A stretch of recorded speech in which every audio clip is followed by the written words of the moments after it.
Uplift-inspired. Massive motivation. My god, space is so boring. I guess it's time to get on the internet and find out what's coming out for the PS Vita. Weeb game, weeb game, weeb game. Wait, what do we have here? Looks like the title is Utsuki Hime to Momoku Oji. But you know what's more interesting? This ad on the side here. Wait, what about my boobs? Woof woof. It's easy to tell a wolf when you see one. But what if that wolf was a woman? That is a pickle. There's a new social media trend in the forest world, and it's dangerous. It's called The Liar Princess and the Blind Prince. That's quite a name. Tell me more, strange ad man. It started on May 31st, 2018 on the PS Vita when a wolf created a fake Twitter account to trick a young prince into the forest. There, after disguising her voice and luring him to safety, she proceeded to rip out his eyes and steal his PS Vita. Oh my god. Is my Vita safe? Yes, but that's because you have no friends. As for the rest of us normal people, trusting anyone has become quite difficult. Those affected have said they could live without their eyes, but they can't bear losing their Vita. But how do they see to play their Vita? If you lose your Vita, do you still have a need to see? Anyways, back to sports with you, Jim. Why is this a full news broadcast? I thought this was just an ad. Anyways, looks like I'm buying The Liar Princess and the Blind Prince. And this looks to be The Liar Princess and Blind Prince review for the PS Vita from Nipponichi Software. Really? So that's how you're gonna cram in your SEO material? Michael, just shameless like that. I don't know if you noticed this, Ruben, but shameless is kind of the trend on YouTube. Subscribe, like, smash it.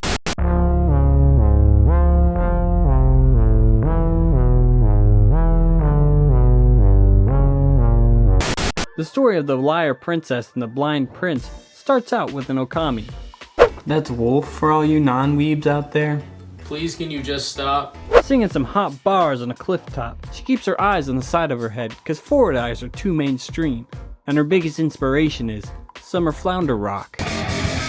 Oh, so bad.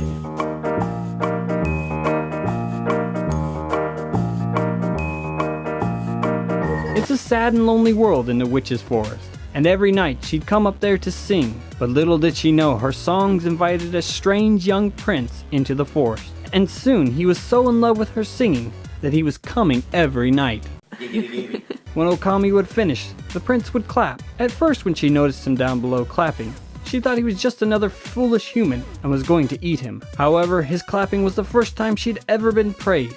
She was confused initially, but later thought it wasn't too bad, and lost the feeling of snacking on the young prince. In fact, she started to sing just to hear him clap, and so every night she would tweet her song, and the prince would like, retweet, and comment. But she began to worry that the prince might find out she isn't actually the person she put on her Tinder profile, and that he might be scared away by her real form, and never come back to hear her sing. But one night she was so into singing that she didn't notice the young prince climbing up to finally see who this with the beautiful voice was. And when she finally did, he was already up on the rocks near her. So she did the only rational thing one can do, and thoroughly blinded him by ripping out his eyes. Hey there friends, it's Michael from the Space Asylum, and I'm here with a simple question. Have you ever liked someone so much that you accidentally ripped their eyes out? It really happens to the best of us, and we all know that embarrassing feeling of forever blinding someone. It's a real stinker. And in times like these, we seek comfort.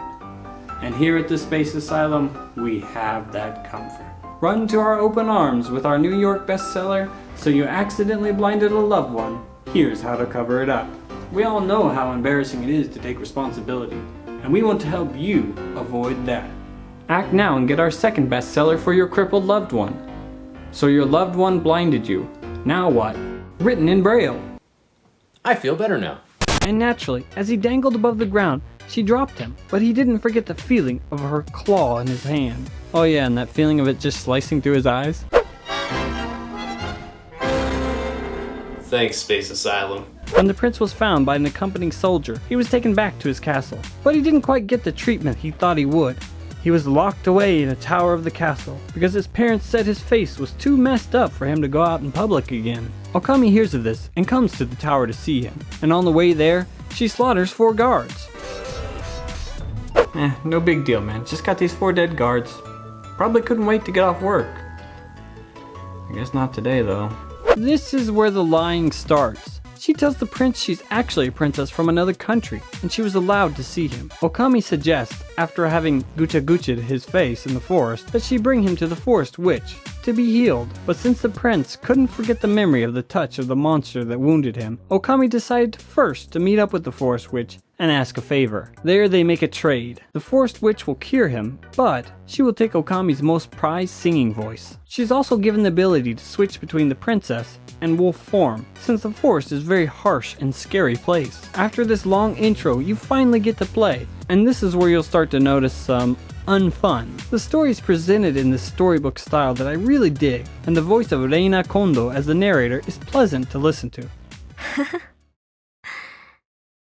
バカだな私。全然大丈夫とか言っちゃってさ。本当は苦しくて辛くてたまらないのに。素直になれない自分が悔しい。I don't normally talk about music, but for The Liar Princess and The Blind Prince, I had to. I really like the songs, and it kinda has this vibe of Coraline in the music, which is a great movie, so hats off to Akiko Shikata, the composer. 好きです。好きです。 The jumping is laggy and it feels like there's a slight delay in the actual action. I'm thinking this is some part of a game mechanic choice on their part, since it kind of adds to the tension in some parts. It isn't good, but you get used to it. Hey, like my videos! There will be a lot of deaths in the beginning of just trying to figure out what is too much in the timing of the controls. And lots of deaths because Okami is kind of hard to use. She's invincible, but at the same time, her strikes are slow. And when you swing one way, you get stuck swinging that way. So if you miss that bakemono, they will just walk up and take a bite of your little prince cake. Kind of annoying, but not too bad once you get used to it, which is kind of the theme of the gameplay for the Liar Princess and the Blind Prince. Though towards the end in the Burning Forest, the game gets really choppy. There's a lot going on in terms of sprites, but it's not so much to make it unplayable, at least for me. Wait a second, is that plankton? Jeez, no wonder the guy's messed up. Poor guy's people have all been hung up in a forest above the sea. It's pretty messed up. Just like my browser history. You mainly get to control Okami and the princess, but later you learn to give simple commands to the prince. This is used for puzzle solving. The enemy designs were pretty limited, like 5 or so. The game overall is actually pretty minimal. There are flowers to collect and to give to the prince, and flower petals to just collect as well. The game is like 7 hours long, not really difficult, which isn't a bad thing, but I just felt like something was missing, and not quite there. Oh yeah, there's some glitch stuff in there too.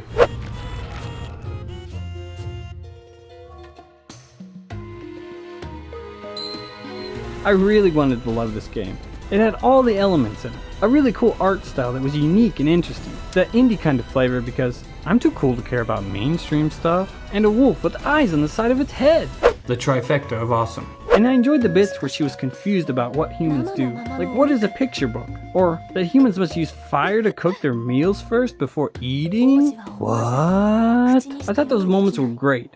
I also liked the kind of struggle she had with the fact that her claws did nothing more than maim and murder. Some of the number puzzles were kind of fun to do too, and this game is in the same kind of vein as Nippon Ichi Software's other games, A Rose in the Twilight and The Firefly Diaries, and to some extent the Yomawari series, which I like, but it's really hard to give this too high of a grade. So what do I say? Is it worth a play? I think so, but definitely not at full price. Just wait for it to go on sale first. Oh, and that title though. Not too impressed. I think I could do better. For 10 long years I've been researching, trying to find the best possible title for this obscure indie game on the PS Vita. Countless hours spent online combing the PS Vita owner's mind. 10 long years of delving into the scariest weeby minds you'll ever find. Years of my life spent, gone. Millions of dollars spent on the craziest of weeb games. Just so much anime boobs. It does certain things to a man that's hard to understand. Years I've looked for a single purpose, and I think I finally have it. Here you go. Oof. I'm pretty sure that's already been taken. What, really? Totally worth the 10 years of my life. Totally. Anyways, thanks for waiting, and I'll see you next month. What about Blind Lies? Please, can you just stop?